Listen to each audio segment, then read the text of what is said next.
15 news కి స్వాగతం. ముందుగా హెడ్లైన్స్.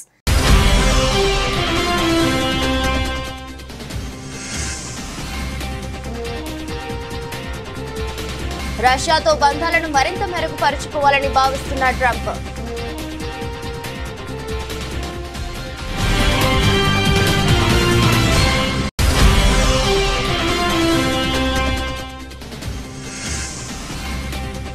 సునీల్ కుమార్ పై సస్పెన్షన్ ఎత్తివేయాలి డిమాండ్ చేసిన అంబేద్కర్, ఇండియా మిషన్ నాయకులు.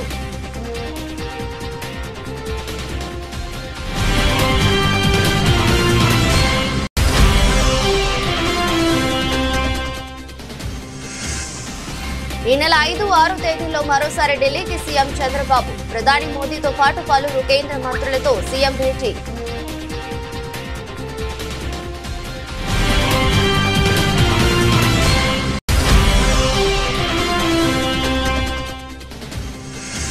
ఉక్రెయిన్ కు ట్రంప్ షాక్, మిలిటరీ సాయం నిలిపివేత. శాంతి విషయంలో ట్రంప్ చాలా స్పష్టంగా ఉన్నారన్న వైట్ హౌస్.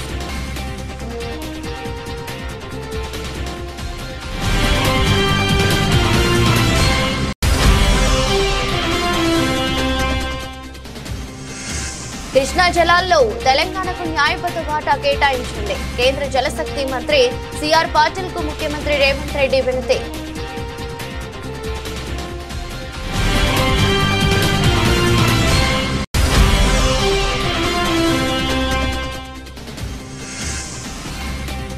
హైదరాబాద్ లోని అక్రమ హోం గార్డింగ్లపై హైడ్రా కమిషనర్ కీలక ఆదేశాలు. అనుమతులు లేని హోం గార్డింగ్లను తొలగించాలని ఆదేశం.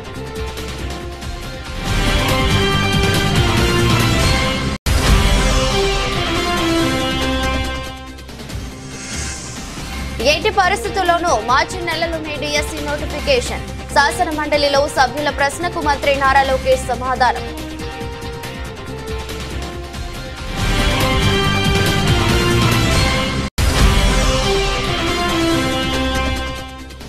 నల్గొండ టీచర్స్ ఎమ్మెల్సీ ఎన్నికల్లో శ్రీపాల్ రెడ్డి, కరీంనగర్ నుండి మల్కా కొమరయ్య గెలుపు. మల్కా కొమరయ్యకు మద్దతు పలికిన బీజేపీ.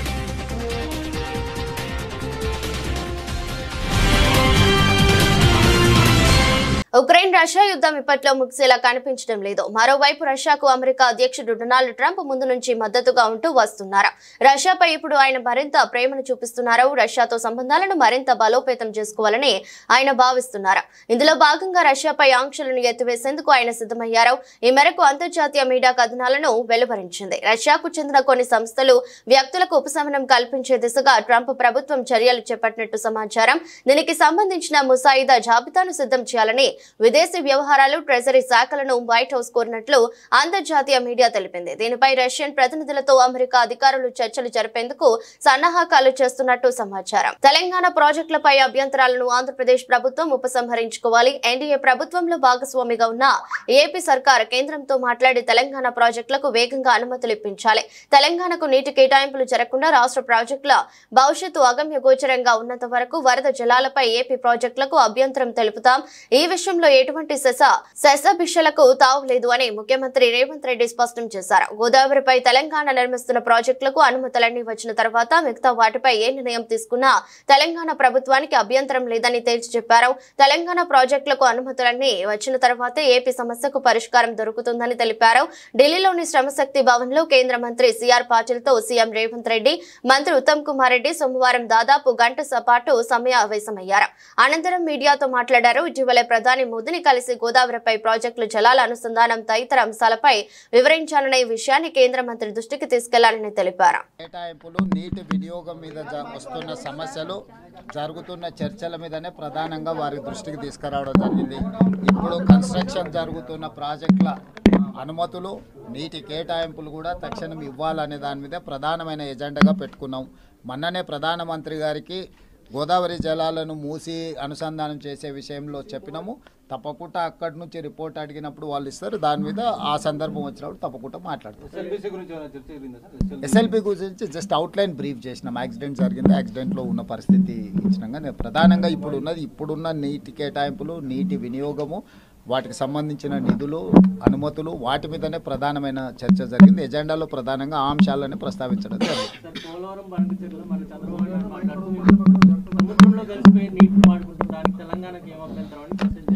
ఇప్పుడు మాకు నికర జలాల మీద కడుతున్న సమ్మక్క సారక్క కావచ్చు, లేకపోతే సమ్మక్క సారక్క కావచ్చు, లేకపోతే సీతారామ కావచ్చు, మా ఇతర ప్రాజెక్టులకు నికర జలాల కేటాయింపులు ఇంతవరకు జరగలేదు. మా నికర జలాల గోదావరిలో అదనపు నీళ్లు ఉన్నాయి, గోదావరి నీళ్లు సముద్రంలో కలుస్తున్నాయి, సముద్రంలో కలిసే నీళ్లు మేము వినియోగించుకుంటున్నాం అని వాదిస్తున్న ఆంధ్రప్రదేశ్ మా ప్రాజెక్టులకు ఎందుకు అభ్యంతరం పెడుతుంది?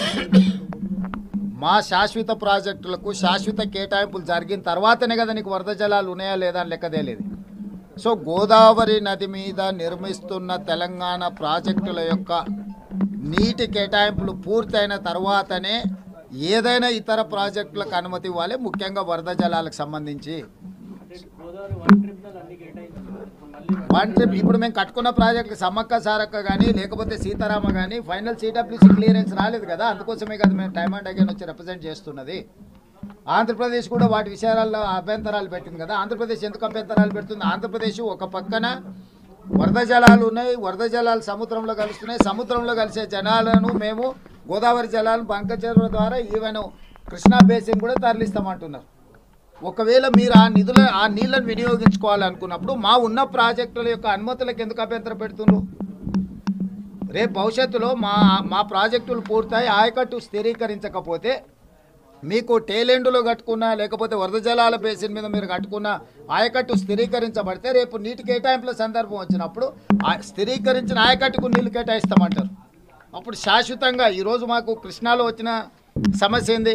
కృష్ణా డెల్టాలో ఆయకట్టు స్థిరీకరించడం వల్ల ఈరోజు 811 టీఎంసీలు కృష్ణా నదిలో అందుబాటులో ఉన్న 512 టీఎంసీలు ఆంధ్రప్రదేశ్ వినియోగించుకుంటుంది, 299 మాత్రమే తెలంగాణ వినియోగించుకుంటుంది. దీనికి ప్రధానమైన కారణం తెలంగాణ ప్రాంతంలో ఉన్న ప్రాజెక్టులు పూర్తి కాకపోవడం, ఆంధ్రప్రదేశ్లో పూర్తయిన ప్రాజెక్టులకు నీటిని కేటాయించడం. ఏపీ సీఎం చంద్రబాబు నాయుడు నెల 5, 6 తేదీల్లో మరోసారి ఢిల్లీ వెళ్లనున్నారు. 5న ఉదయం గన్నవరం విమానాశ్రయం నుంచి ఢిల్లీ పయనమవుతున్నారు. ఆ రోజు ఢిల్లీలో ప్రధాని మోదీ, హోంమంత్రి అమిత్ షాతో పాటు పలువురు కేంద్ర మంత్రులతో ముఖ్యమంత్రి భేటీ అవుతారు. అదే రోజు రాత్రి ఢిల్లీ నుంచి విశాఖపట్నంకు చేరుకుంటారు. 6వ తారీఖున ఉదయం తన తోడలుడు దగ్గుపాటి వెంకటేశ్వరరావు రచించిన ప్రపంచ చరిత్ర పుస్తకావిష్కరణ కార్యక్రమంలో పాల్గొంటారు. కార్యక్రమం ముగిసిన తర్వాత మధ్యాహ్నం 1:50 విశాఖ నుంచి మళ్లీ ఢిల్లీకి వెళతారు. అక్కడ వివిధ కార్యక్రమాల్లో పాల్గొని రాత్రికి అక్కడే బస చేస్తారు. 7వ తేదీన అమరావతికి చేరుకుని వెలగపూడి సచివాలయంలో జరిగే కేబినెట్ సమావేశంలో పాల్గొంటారు. చంద్రబాబు అధ్యక్షతన ఈ సమావేశం మధ్యాహ్నం 3 గంటలకు ప్రారంభమవుతుంది. రష్యాతో యుద్ధం చేస్తున్న ఉక్రెయిన్ కు అమెరికా అధ్యక్షుడు డొనాల్డ్ ట్రంప్ భారీ షాక్ ఇచ్చారు. ఆ దేశానికి అందిస్తున్న మిలిటరీ సాయాన్ని నిలిపివేస్తూ ఆదేశాలు జారీ చేశారు. అమెరికాకు శ్వేత సౌధంలో ఉక్రెయిన్ అధ్యక్షుడు వొలోదిమిర్ జెలెన్స్కీతో మాటల యుద్ధం తర్వాత ఈ నిర్ణయం తీసుకోవడం గమనార్హం. అధ్యక్షుడు శాంతి విషయంలో చాలా స్పష్టంగా ఉన్నారని, తమ భాగస్వాములందరూ ఆ లక్ష్యానికి కట్టుబడి ఉండాల్సిన అవసరం ఉందని వైట్ హౌస్ అధికారి ఒకరు తెలిపారు. తాము అందిస్తున్న సాయం సమస్య పరిష్కారానికి పనికొస్తుందా లేదా అన్న దానిపై సమీక్షిస్తామని, అందుకే సాయాన్ని నిలిపివేసినట్టు పేర్కొన్నారు. శుక్రవారం వైట్ హౌస్ లో రష్యా, ఉక్రెయిన్ అధ్యక్షుల మధ్య జరిగిన సమావేశం వాడివేడిగా సాగింది. రష్యాతో యుద్ధంలో సాయం చేస్తున్న ఉక్రెయిన్ తమకు కృతజ్ఞతగా ఉండటం లేదని ట్రంప్ నినదించారు. ఉక్రెయిన్ కు ఆయుధాలు తీసుకెళ్తూ పోలాండ్ లోని ట్రాన్సిట్ ఏరియాలో ఉన్న నౌకలు, విమానాలకు అక్కడే నిలిపివేయనున్నట్లు వైట్ హౌస్ అధికారి తెలిపారు. కాగా జెలెన్స్కీపై ట్రంప్ నిన్న కూడా విరుచుకుపడ్డారు. మరోవైపు రష్యాతో యుద్ధం ముగింపు అంశం చాలా దూరంలో ఉందని ఉక్రెయిన్ అధ్యక్షుడు తాజాగా వ్యాఖ్యానించడం గమనార్హం. 3 రాజధానులు మా విధానమని 1,19,000 కోట్లు అమరావతి డెవలప్మెంట్ ప్లాన్ అంటూ కూటమి ప్రభుత్వం తెలిపిందని శాసన మండలి విపక్ష నేత బొత్స సత్యనారాయణ అన్నారు. గత ప్రభుత్వం 6,000 కోట్లు మాత్రమే ఖర్చు పెట్టిందని, ఆ సందర్భంలో తాను అన్న మాటను ఇప్పుడు ఎందుకు అడుగుతున్నారని బొత్స ప్రశ్నించారు. బడ్జెట్ తో దానికున్న సంబంధం ఏమిటి అని అధికార పక్షం చర్చను డైవర్ట్ చేయడానికి ఈ అంశాన్ని తెరపైకి తెచ్చిందని విమర్శించారు. మా విధానం 3 రాజధానులు అవసరం చెప్పాను నేను ఆ రోజుకి. మళ్ళీ ఈ రోజు అడుగుతున్నా కాబట్టి మా పార్టీ విధానాన్ని మేము డిస్కస్ చేసుకొని చెప్తాము. ఆ రోజుకి మాది 3 రాజధానులు మా విధానం. అప్పుడు ఆ రోజుకి నేను ఈ రోజుకి మళ్ళీ పార్టీ డిస్కస్ చేసుకుని చెప్తాను. మేము డిస్కస్ చేసుకుని మేము చెప్తాము. ఆ రోజుకి మా విధానం ఇది. అందులో ఇక్కడ శాసన రాజధాని పెడదామని ఇక్కడ తయారు చేద్దామని అనుకున్నాం. ఈ రోజు మీరు అడిగారు కాబట్టి మళ్ళీ ఈ సమస్య మళ్ళీ ముందుకు వస్తే దాని మీద డిస్కస్ చేసుకుని మేము చెప్తాం. నేను ఆ రోజు కూడా 1,19,000 కోట్ల రూపాయలతో వచ్చి ఈ అమరావతి డెవలప్మెంట్ ప్లాన్ పెట్టారు. రోడ్లకి, సచివాలయానికి, అలాగే హైకోర్టుకి, అలాగే శాసనసభకి పెట్టారు. పెట్టి ఆ రోజుకి ప్రభుత్వం నేను మున్సిపల్ అడ్మినిస్ట్రేషన్ మినిస్టర్గా సిఆర్డీ నేను ఛార్జ్ తీసుకున్నప్పటికీ 6,000 కోట్లు మాత్రమే ఖర్చు పెట్టారు. ఆ 6,000 కోట్లలో కూడా 2,000 కోట్లు వచ్చి బాండ్స్ రూపేనా, 2,000 కోట్లు వచ్చి స్టేట్ బడ్జెట్లోను, ఇంకో 2,000 కోట్లు వచ్చి బకాయిలు. అంతే ఆ రోజుకి ఆయనకొచ్చు. అది చూసాం. 1,18,000 కోట్లు ఈ 3 సంవత్సరాలు 6,000 కోట్లు ఖర్చు పెడితే ఇదంతా ఖర్చు అవ్వాలండి, ఇదంతా కట్టాలంటే ఇంకొక 5-6 సంవత్సరాలు పడుతుంది. అంటే దీనికి 3 లక్షలు 4 లక్షల కోట్లు కావాలి. మనకి అంత ఆర్థిక స్తోమత ఉందా మన ప్రభుత్వానికి అనేది ఆలోచన చేసుకొని డిస్కస్ చేసుకున్నప్పటికీ ఒక 6 నెలలు 8 నెలలు అయింది. అప్పటికి వచ్చి వాళ్ళు ఏదో చూడడానికి ఇటు వస్తా అన్నారు. వాళ్ళు వస్తాంటే చూసుకొని నాతో ఎవరో మీలాంటి పత్రికా సోదరుడు అడిగారు, నాకు ప్రెస్ కాన్ఫరెన్స్ ఇస్తాను. ఏం చూస్తారా ఇక్కడ ఏముందయ్యా చూడడానికి? వాళ్ళు ప్రభుత్వంలో 6,000 కోట్లు కూడా కనీసం ఖర్చు పెట్టి 1,19,000కి కనీసం ఒక 20-30,000 కూడా ఖర్చు పెట్టలేండి. 6,000 ఖర్చు పెట్టిన దానికి ఏం చూస్తుంది? ఇది మా సైడ్ ఉన్న నాన్వీళ్ళ లాగా సామెతలాగా ఏముంది, వల్లగాల శ్మశానంలాగా ఉంది, ఇక్కడ ఏం చూస్తారా వీళ్ళు వచ్చేది అని చెప్పాను. ఆ రోజు నేను అనలేదే, సందర్భాన్ని బట్టి ఆ మాట అన్నాను తప్ప నేను మొత్తాన్ని నేను శ్మశానం అనే ఉద్దేశం నాది కాదు. ఆ రోజు చెప్పాను, ఈ రోజు చెప్తాను, రేపు అది చెప్తాను. నా ఉద్దేశం అది కాదు. ఆ సందర్భం అదే మళ్ళీ చెప్పాను. ఆ సందర్భం ఇప్పుడు ఎందుకు వచ్చింది? బడ్జెట్ దీని రిలేటెడ్ ఏంటి అంటే డైవర్ట్ చేయడానికి కదా. ఆ నేపథ్యంలో చెప్పాం. మరి 11,500 రూపాయలు ఎందుకైంది స్క్వేర్ ఫుట్కి? ఇది ఎప్పుడు రేటు 7 సంవత్సరాల కింద రేటు, 7 సంవత్సరాల కింద. అంటే ఆ రోజుకి ఈ రోజుకి అంటే ఇవాళ అయితే 20,000 అవుద్ది. ఆలోచన చేయండి ఏ రకంగా దోపిడీ జరిగిందో, ఏ రకంగా జరిగే ఆ రోజు కార్యక్రమాలు అనేవి. సో ఏదైనప్పటికీ కూడా మా ఉద్దేశం మనందరం కూడా ప్రజలతో బాధ్యతగా వచ్చాం కాబట్టి, ప్రజలకి మనందరం కూడా జవాబుదారీతనంలో ఉన్నాం కాబట్టి మా బాధ్యత మేము నిర్వర్తించడానికి మేము చేస్తున్నాం. కానీ ఇవాళ అధికార పక్షం బోల్డో చేస్తూ ఏదైనా అడిగితే మమ్మల్ని పాసింగ్ రిమార్క్స్ చేస్తూ బురద జల్లడానికి ప్రయత్నం చేస్తుంది. ఎంక్వైరీ ఏమంటే ఎంక్వైరీకి దాని దర్యాప్తు జరపమంటే దర్యాప్తు జరపడానికి తయారీగా లేదు. ఇది ద్వంద్వ ప్రమాణాలు పాటిస్తున్న విషయాన్ని మీ ద్వారా రాష్ట్ర ప్రధానికి తెలియజేస్తున్నారు. హైదరాబాద్ నగరంలోని అక్రమ హోంగార్డులపై హైడ్రా కమిషనర్ రంగనాథ్ కీలక ఆదేశాలు జారీ చేశారు. నగరంలో అనుమతులు లేని ప్రకటనల హోర్డింగ్లను తొలగించాలని ఆదేశించారు. అనుమతులు లేని హోర్డింగ్లను యాడ్ ఏజెన్సీలే స్వయంగా తొలగించాలని స్పష్టం చేశారు. ఈలోగా అందరూ స్వయంగా అనుమతి లేని హోంగార్డింగ్లను తొలగించుకోవాలని, తర్వాత ఉన్న వాటిని హైడ్రా స్వయంగా తొలగిస్తుందని కమిషనర్ స్పష్టం చేశారు. 3 నెలల క్రితం నుంచి ఈ అంశాన్ని చేపట్టామని, ఇప్పటికే చాలా సమయం యాడ్ ఏజెన్సీలకు ఇవ్వడమైందని సోమవారం కమిషనర్ ను కలిసిన యాడ్ ఏజెన్సీ ప్రతినిధులకు చెప్పారు. గత 2 నెలల్లో పలుమార్లు మున్సిపల్ కమిషనర్లు యాడ్ ఏజెన్సీ ప్రతినిధులతో సమావేశాలు ఏర్పాటు చేసిన విషయాన్ని కమిషనర్ గుర్తు చేశారు. 2022-23 ఆర్థిక సంవత్సరానికి చెల్లించాల్సిన రుసుం గడువు 2024 మార్చి 31 వరకు ఉందని, ఈలోగా 2024 మార్చి 31 తర్వాత ప్రభుత్వం కొత్త విధానాన్ని రూపొందించాల్సిన ఉన్న నేపథ్యంలో రెన్యువల్స్ ఆగిపోయాయని పలువురు కమిషనర్ దృష్టికి తీసుకెళ్లారు. ఎట్టి పరిస్థితుల్లోనూ మార్చి నెలలో డిఎస్సీ నోటిఫికేషన్ ఇచ్చే బాధ్యత కూటమి ప్రభుత్వానిదని ఏపీ విద్యా ఐటీ శాఖల మంత్రి నారా లోకేష్ స్పష్టం చేశారు. డిఎస్సీ నోటిఫికేషన్ పై శాసన మండలిలో వైసీపీ సభ్యుల ప్రశ్నకు ఈ రోజు మంత్రి సమాధానం ఇచ్చారు. ఈ సందర్భంగా లోకేష్ మాట్లాడుతూ, నిరుద్యోగ యువకులు ఎంతో ఆశతో ఎదురు చూస్తున్నారో వారందరికీ సమాధానం చెప్పాల్సిన అవసరం ఉంది. గత వైసీపీ ప్రభుత్వ 5 ఏళ్ల పాలనలో ఒక్కసారి కూడా డిఎస్సీ నిర్వహించలేదు, ఒక టీచర్ పోస్టును భర్తీ చేయలేదు. దీనిపై వైసీపీ సమాధానం చెప్పాలి. ఉపాధ్యాయ నియామకాల్లో 1994 నుంచి చూస్తే 2,60,194 పోస్టులు భర్తీ చేశారు. అందులో టీడీపీ ప్రభుత్వం అధికారంలో ఉన్నప్పుడు 1,80,272 పోస్టులు భర్తీ చేయడం జరిగింది. ఒక టీడీపీ హయాంలోనే 70% టీచర్ పోస్టులు భర్తీ చేయడం జరిగింది. నేను మంత్రిగా బాధ్యతలు స్వీకరించినప్పుడు డిఎస్సీ ఫైల్ పైన మొదటి సంతకం చేశాను. అందులో భాగంగానే 2/7/2024 తేదీన టెట్ నిర్వహించడం జరిగింది. 4.27 లక్షల మంది దరఖాస్తు చేసుకోగా 3.68 లక్షల మంది పరీక్షకు హాజరయ్యారు. 1.87 లక్షల మంది అర్హత సాధించారు. 3/10/2024 నుంచి 21/10/2024 వరకు టెట్ పరీక్షను పూర్తి చేయడం జరిగింది. మొదటి ప్రశ్నకి సమాధానం అవునండి. మూడో ప్రశ్నకి సమాధానం మెగా డిఎస్సి నోటిఫికేషన్ త్వరలో జారీ చేస్తా అధ్యక్ష. ప్రతిపక్ష పార్టీకి చెందిన నాయకులకి ఇక్కడ ఓపిక లేదు కనుక ఒక విషయం చాలా స్పష్టంగా చెప్పదలుచుకుని, ఎందుకంటే నిరుద్యోగ యువకులందరూ ఆశతో మమ్మల్ని చూస్తున్నారు. వాళ్ళందరికీ నేను సమాధానం చెప్పాల్సిన అవసరం ఉంది అధ్యక్ష. నిరుద్యోగం మీద ఆయన మాట్లాడుతున్నారు. కూర్చోండి, మీరు కూర్చొని వినండి. డిఎస్సీ విషయం నేను చెప్తున్నాను, ప్రశ్న సమాధానం చెప్తున్నారు. 1 minute సార్. ఇప్పుడు మీరు ఏదైతే నిరుద్యోగుల గురించి అడుగుతున్నారో దాని మీద కన్సర్న్ మినిస్టర్ గారు మాట్లాడుతుంటే మీరు కూర్చుని వినాలి కదా, వినాలి కదా అన్నాను. ఇప్పుడు మీకు ఏం కావాలి కాదండి, అదే విషయం చెప్తున్నారు.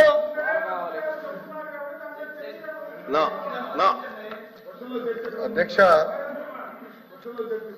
డిఎస్సి అనేది మీరు ఒక్కసారి కానీ చూస్తే గత ప్రభుత్వం ఒక్కసారి కూడా 5 సంవత్సరాల్లో ఒక్క డిఎస్సి కూడా వేయలేదు. ఎందుకు వేయలేదు వాళ్ళు సమాధానం చెప్పాలి అధ్యక్ష.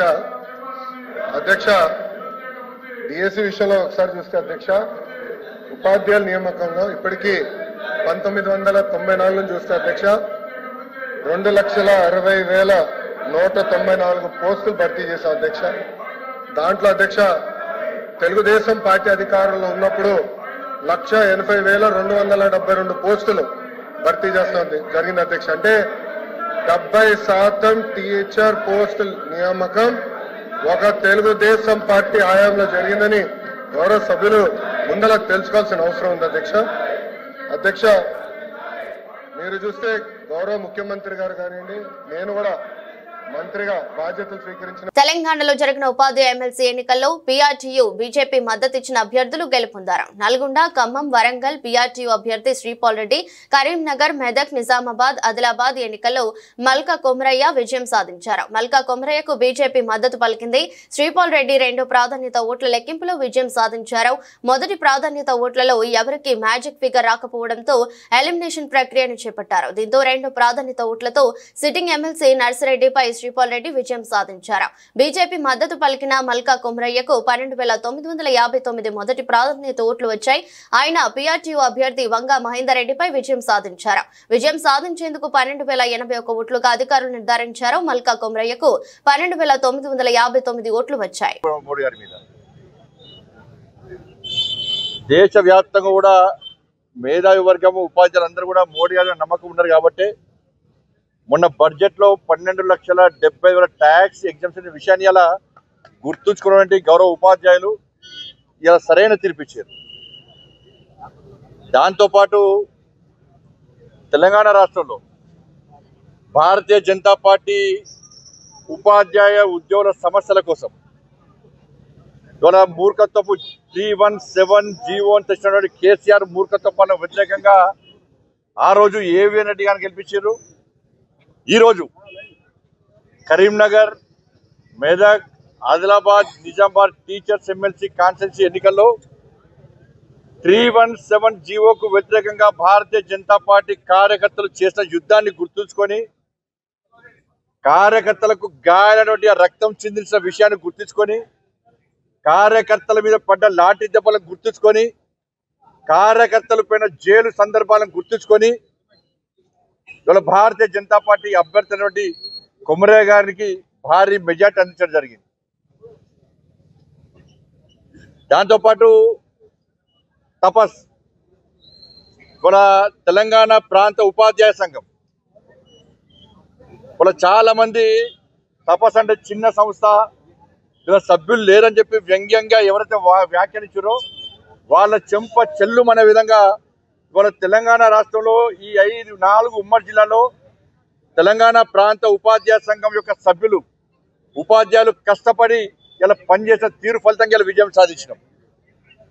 దాంతోపాటు నిజంగా భారతీయ జనతా పార్టీ కార్యకర్తలకు హ్యాట్స్ ఆఫ్ చెప్తున్నాం. ప్రతి కార్యకర్త భారతీయ జనతా పార్టీ కార్యకర్తల నాయకుల యొక్క కష్టం ఈరోజు ఫలించింది. ఒక్కొక్క కార్యకర్త వాళ్ళ పూర్తి సమయాన్ని వెచ్చించి వాళ్ళ సొంత పనులను పక్కబెట్టి ఈరోజు కొమరయ్య గారి యొక్క విజయం కోసం ఇవాళ కష్టపడి పనిచేసే ఫలితంగా ఈరోజు విజయం చేకూర్చడం జరిగింది. దాంతోపాటు కొమరయ్య గారి మీద ఒక విశ్వాస నమ్మకం ఉపాధ్యాయ వర్గాలకు ఏర్పడింది. కొమరయ్య గారికి అనుభవం ఉంది, వారు విద్యా సంస్థలు నడుపుతున్నారు, ఉపాధ్యాయ సమస్యలు ఏందో వారికి తెలుసు. దాని మీద ఫైట్ చేసే అవకాశం కేవలం కొమరయ్య గారికి మాత్రమే ఉంది. ఆ దమ్ము ధైర్యం ఉన్నటువంటి ఒక నాయకుడు అని చెప్పి గుర్తించిన తర్వాత కొమరయ్య గారికి భారీ మెజార్టీ అందించడం జరిగింది. ఈ విజయం అంతా కూడా ఇలా ఉపాధ్యాయులకే విజయాన్ని అంకితం చేస్తున్నాం. మీరు కష్టపడి ఓట్లేసి గెలిపించారు. ఈ విజయం అంతా కూడా నరేంద్ర మోడీ గారికి అంకితం చేస్తున్నాం. యాదగిరిగుట్ట శ్రీ లక్ష్మీ నరసింహస్వామి దేవస్థానం వార్షిక బ్రహ్మోత్సవాలు కన్నుల పండుగ జరుగుతున్నాయి. బ్రహ్మోత్సవాల్లో భాగంగా స్వామివారి అలంకార వాహన సేవలు, ప్రధానాలయంలో స్వామివారికి నిత్య ఆరాధనలు, అనంతరం పంచారాత్ర ఆగమ శాస్త్రం ప్రకారం స్వామివారిని ఉదయం పటభద్ర సాయి అలంకారంలో స్వామివారిని విహరింపజేశారు. మేళతాళాలు, మంగళ వాయిద్యాల హోరులో స్వామివారు మాడవీధుల్లో ఊరేగించి భక్తులకు కనువిందు చేశారు. ఈ రోజు రాత్రి హంసవాహన అలంకార సేవపై భక్తులకు దర్శనమివ్వనున్న నారసింహుడు ఈ నెల 7న స్వామి అమ్మవార్లు ఎదుర్కోలు మహోత్సవం, 8న నిర్వహించే లక్ష్మీ నరసింహస్వామి తిరు కళ్యాణ మహోత్సవం, 9వ తారీఖు దివ్య విమాన రథోత్సవం, 11వ తేదీన అష్టోత్తర శతకటాభిషేకంతో బ్రహ్మోత్సవాలు ముగియనున్నాయి. శ్రీ యాదగిరి లక్ష్మీ నరసింహస్వామి వారి దివ్య సన్నిధానంలో వార్షిక బ్రహ్మోత్సవాలు మహావైభవపేతంగా నిర్వహింపబడుతూ ఉన్నాయి. 4వ రోజు ఈరోజు స్వామివారిని వటపత్ర సాయిగా అలంకరింపజేసి భక్తులకు కనువిందు చేయడం జరిగింది. సభాస్థానంలో 4 వేదాల పారాయణము, పురాణాలు, ఇతిహాసాలు, దివ్య ప్రబంధ పాసుర పఠనాలతో సభా కార్యక్రమంలో భక్తులందరూ కూడా సంగీత, సాహిత్య, నృత్య, ధార్మిక కళాకు విధంగా ఈ పొరపాటు సేవ మరల ఆలయానికి వేంచేసింది. బ్రహ్మోత్సవాలలోనే అపూర్వమైనటువంటి అలంకారం ఈ వటపత్ర సాయి అలంకారం. కరారవిందేన పదారవిందం పదారవిందేన ముఖేశయానం పుటస్య పత్రస్య సుఖేశయానం బాలముకుందం మనసా స్వామి అని ప్రళయాంత కాలంలో దర్శనమిచ్చినటువంటి స్వామి మన భాగ్య విశేషం చేత యాదాద్రి దేవస్థానంలో వటపత్ర సాయిగా స్వామిని అలంకరింపజేస్తే 72 మహాయుగాల తర్వాత అనుగ్రహించేటువంటి అలంకారాన్ని ఈరోజు మనం దేవస్థానం వారి కళా కౌశలంతో దర్శనం చేసుకుంటూ తరిస్తూ ఉన్నాం. ఇలా ఉత్సవాలు కొనసాగుతూ ఉంటాయి. భక్తులు సేవిస్తూ తరిస్తుండండి. స్వస్తి. డాక్టర్ డల్లదిగడి లక్ష్మీనరసింహాచార్యులు, ప్రధాన అర్చకులు, యాదాద్రి. యాదాద్రి లక్ష్మీ నరసింహస్వామి వారిని కెనడా దేశానికి ఆహ్వానించి కళ్యాణ మహోత్సవాలు, భగవద్ ఉత్సవ వైభవాలు జరిపించడానికి ఆ ప్రతినిధులు ఇక్కడికి వెయిట్ చేసినారు. వారికి మా దేవస్థానం స్వాగతం చెప్తూ ఆశీర్వచనం చేస్తుంది. కెనడా నుంచి రాజేష్ గారు, శృతి గారు, వారి యొక్క పరివారం అంతా కూడా ఇచ్చేశారు. మా కార్యనిర్వహణాధికారి గారికి వినతి పత్రాన్ని కూడా సమర్పించారు. ఆషాఢ మాసంలో ఈ కార్యక్రమాన్ని కల్పన చేయడం జరుగుతుంది. ప్రభుత్వ పరిమితులు రాగానే మనందరం కలిసి స్వామిని అక్కడ ఇలాంటి వైభవాలు జరిపిద్దాం. స్వస్తి.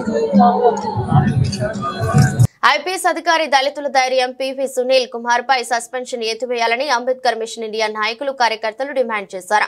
సునీల్ కుమార్ ను సస్పెండ్ చేయడాన్ని వ్యతిరేకిస్తూ ఏఎం ఆధ్వర్యంలో గోకవరం బస్టాండ్ అంబేద్కర్ విగ్రహం వద్ద సోమవారం శాంతియుత నిరసన ర్యాలీ జరిపింది. డీజీపీ రేసు నుంచి సునీల్ కుమార్ ను తప్పించేందుకే కుట్రలని వారంతా మండిపడ్డారు. రాజమండ్రిలో ఏఐఎం జిల్లా అధ్యక్షులు దొడ్డ నాగరాజు ఆధ్వర్యంలో శాంతియుత నిరసన జరిగింది. దళిత సీనియర్ ఐపీఎస్ అధికారిపై కక్ష సాధింపు చర్యలకు విరమించుకోవాలని ఎన్డీఏ ప్రభుత్వాన్ని డిమాండ్ చేశారు. పివి సునీల్ కుమార్ కి జరుగుతున్న అన్యాయాన్ని రాష్ట్ర ప్రజలు గమనిస్తున్నారన్న ఏఐఎం నాయకులు ఎన్డీఏ కూటమి ప్రభుత్వం తిరుమార్చుకోకపోతే మూల్యం చెల్లించుకోక తప్పదని హెచ్చరించారు. ఇప్పుడు జరుగుతున్న అన్యాయాలు చూస్తుంటే ఎలా ఉందంటే కేవలం దళితులనే టార్గెట్ చేసినటువంటి గవర్నమెంట్, మా దళిత ఓట్లు లేకపోతే మీకు అన్ని సీట్లు కూడా రావని చెప్పి సభాముఖంగా కోరుకుంటున్నాము. కాబట్టి ఒక విషయం గుర్తించండి, ఇప్పుడు ఆయన కేవలం దళిత ఐపీఎస్ కాబట్టి మీరు ఎటువంటి నోటీసులు ఇవ్వకుండా అన్యాయంగా, అక్రమంగా సస్పెండ్ చేశారు. అదే పొజిషన్లో అగ్రవర్ణాలు ఉంటే మీరు ఎంత సాహసం చేయగలరా అని ఒకసారి అందరి ముందు మన చంద్రబాబు నాయుడు గారిని, పవన్ కళ్యాణ్ గారిని, ముఖ్యంగా బీజేపీ వాళ్ళని, ఇది యూపీఎస్సీ పరిధిలో ఉన్న సబ్జెక్ట్ని స్టేట్ పరిధిలోకి ఎలా తీసుకుంటారని చెప్పి క్వశ్చన్ చేస్తున్నాం. కాబట్టి దీని గురించి మీరు ఒక తీవ్రంగా ఆలోచించి మాకు న్యాయం చేయవలసిందిగా అందరి కోసం మా దళిత జాతి పక్షాన మేము కోరుతున్నాం. దయచేసి చంద్రబాబు నాయుడు గారు, పవన్ కళ్యాణ్ గారు, బీజేపీ పెద్దలు ఒక్కసారి ఆలోచించండి. వెంటనే సస్పెన్షన్ ఎత్తివేయాలి, లేకపోతే తీవ్ర పరిణామాలు మీరు ఎదుర్కొంటారు అని చెప్పి మిమ్మల్ని హెచ్చరిస్తున్నాం. కాబట్టి దీన్ని పరిగణలో తీసుకొని వెంటనే సస్పెండ్ చేసి డీజీపీలో ఉన్న సునీల్ కుమార్ గారిని పోస్టింగ్ ఇవ్వాలని చెప్పి మనస్ఫూర్తిగా కోరుతున్నాం. జై భీమ్, జై భీమ్, జై భీమ్, జై భీమ్. నా పేరు నాగరాజ్ అండి, ఈస్ట్ గోదావరి ప్రెసిడెంట్ ని, అంబేద్కర్ ఇండియన్ మిషన్ తరఫున. జై భీమ్. కామారెడ్డి జిల్లా మాజీ ఎమ్మెల్యే గంప గోవర్ధన్ తన నివాసంలో భారత రాష్ట్ర సమితి డైరీని క్యాలెండర్ ను ఆవిష్కరించారు. ఈ సందర్భంగా మాజీ ఎమ్మెల్యే గంప గోవర్ధన్ మాట్లాడారు. ఎన్నికల్లో కాంగ్రెస్ పార్టీ ఇచ్చిన హామీలను అమలు చేసే వరకు పోరాటం చేస్తూనే ఉంటామని అన్నారు. కాంగ్రెస్ పార్టీ సీఎం రేవంత్ రెడ్డి ఇచ్చిన హామీలను గాలికి వదిలి కాలయాపన చేస్తున్నారని విమర్శించారు. ప్రతి హామీని అమలు చేసే వరకు ప్రశ్నిస్తూనే ఉంటామన్నారు. మహిళలను, రైతులను, కూలీలను, కార్మికులను, అన్ని వర్గాల ప్రజలను మోసం చేసిన చరిత్ర కాంగ్రెస్ పార్టీదే అన్నారు. కేసీఆర్ 10 సంవత్సరాల పాలనలో రాష్ట్రాన్ని దేశంలోనే అన్ని రంగాల్లో అభివృద్ధి పదంలో నడిపిన ఘనత కేసీఆర్దే అన్నారు. భారత రాష్ట్ర సమితి అధ్యక్షులు గౌరవనీయులు మాజీ ముఖ్యమంత్రి వర్యులు తెలంగాణ జాతిపిత గౌరవ శ్రీ కల్వకుంట్ల చంద్రశేఖరరావు గారు పార్టీని స్థాపించి తెలంగాణ రాష్ట్రాన్ని సాధించి తెలంగాణ రాష్ట్రాన్ని 9.5 సంవత్సరాల కాలంలో భారతదేశంలోనే నంబర్ 1 రాష్ట్రంగా తీర్చిదిద్దినటువంటి నాయకుడు కేసీఆర్ గారు ఈరోజు పార్టీ తరఫున భారత రాష్ట్ర సమితి తరఫున క్యాలెండర్ అదేవిధంగా 2025 సంవత్సరం డైరీని కూడా ఆవిష్కరించడం జరిగింది. ఈ సందర్భంగా ఈ 15 నెలల కాంగ్రెస్ ప్రభుత్వ హయాంలో ముఖ్యమంత్రి రేవంత్ రెడ్డి హయాంలో పేద ప్రజలను అదేవిధంగా రైతన్నలను, యువకులను, మహిళా సోదరిమణులను, అన్ని వర్గాలను ఈ సమాజంలో ఉన్నటువంటి వారిని మోసం చేసినటువంటి ప్రభుత్వం ఈ కాంగ్రెస్ ప్రభుత్వం. వచ్చే రోజుల్లో ఇప్పటికే ప్రజలు తిరగబడతా ఉన్నారు. ఎమ్మెల్యేలు గ్రామాలు తిరిగే పరిస్థితి లేకుండా కనబడతా ఉంది. వచ్చే రోజుల్లో వాళ్ళు ఏవైతే 420 హామీలు ఇచ్చారో ఆ హామీలు నెరవేర్చేదాకా బీఆర్ఎస్ పార్టీ పోరాటం ఆపదు. కేసీఆర్ గారి నాయకత్వంలో, కేటీఆర్ గారి నాయకత్వంలో పెద్ద ఎత్తున ప్రజల తరఫున పోరాటం చేస్తాం. మీరు ఇచ్చిన హామీలు నిలబెట్టుకునే వరకు ఈ పోరాటం ఆగదు. వచ్చే 3.5 సంవత్సరాలు పార్టీ కష్టపడి కార్యకర్తల నాయకులం అందరం కష్టపడి మళ్లీ కేసీఆర్ గారిని ముఖ్యమంత్రి చేయడమే మా అందరి ధ్యేయం. ఈరోజు పార్టీ నాయకులకు, కార్యకర్తలకు ఏదైతే డైరీ క్యాలెండర్ ఇచ్చిందో మనస్ఫూర్తిగా కామారెడ్డి నియోజకవర్గ పార్టీ తరఫున గౌరవ శ్రీ కల్వకుంట్ల చంద్రశేఖరరావు గారికి కృతజ్ఞతలు తెలియజేస్తా ఉన్నాం. జై తెలంగాణ, జై కేసీఆర్. వార్తలు ముగించే ముందు హెడ్లైన్స్ మరోసారి.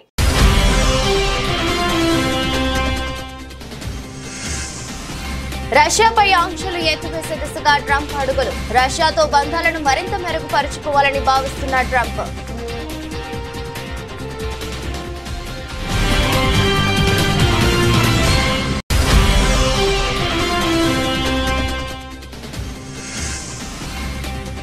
సునీల్ కుమార్ పై సస్పెన్షన్ ఎత్తివేయాలి డిమాండ్ చేసిన అంబేద్కర్, ఇండియా మిషన్ నాయకులు.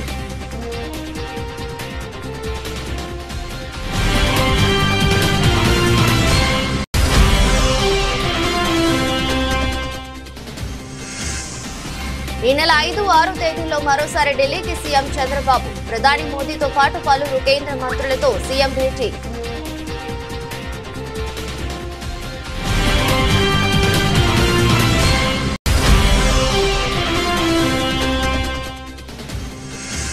ఉక్రెయిన్ కు ట్రంప్ షాక్, మిలిటరీ సాయం నిలిపివేత.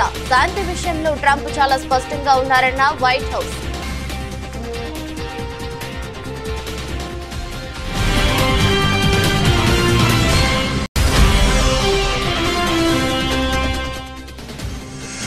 కృష్ణా జలాల్లో తెలంగాణకు న్యాయబద్ధ వాటా కేటాయించండి. కేంద్ర జలశక్తి మంత్రి సిఆర్ పాటిల్ కు ముఖ్యమంత్రి రేవంత్ రెడ్డి వినతి.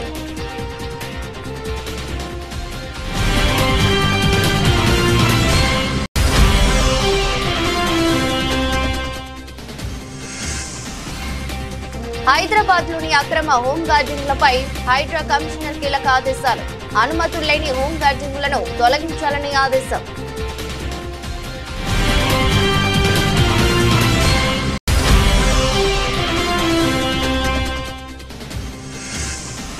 ఎట్టి పరిస్థితుల్లోనూ మార్చి నెలలోనే డిఎస్సి నోటిఫికేషన్. శాసన మండలిలో సభ్యుల ప్రశ్నకు మంత్రి నారా లోకేష్ సమాధానం.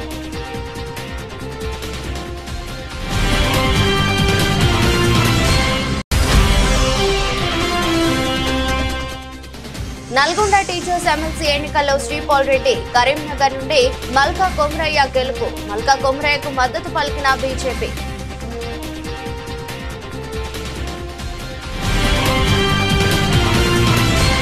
ఈ వార్తలు ఇంతటితో సమాప్తం. అంతవరకు సెలవు. నమస్తే.